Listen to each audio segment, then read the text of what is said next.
நல்லா வதங்கிச்சு பாருங்கள். அப்போ ஒரு கிளாஸ் தண்ணி ஊற்றிடணும். வச்சுட்டு ஹையில் வைக்கணும்.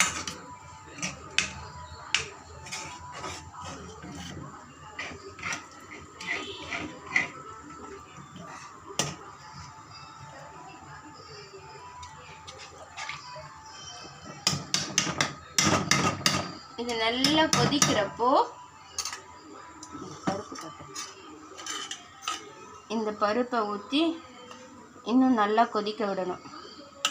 கொதிக்க விட்டுட்டோன்னா டொமேட்டோ சூப்பராக சாப்பிடலாம். குடிக்கலாம், சாப்பாடுக்கு சாப்பிடலாம்.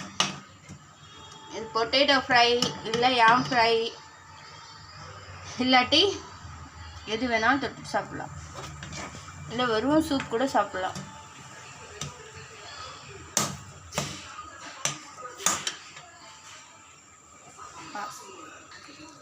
இப்போ பருப்பு ஊற்றியாச்சு.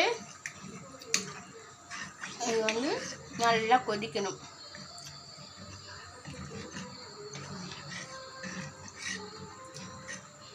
சாப்பாடு சாப்பிட்ணுன்னா இந்த கன்சிஸ்டன்சி ஓகே. குடிக்கணுன்னா இன்னும் கொஞ்சம் தண்ணி ஊற்றிக்கலாம்.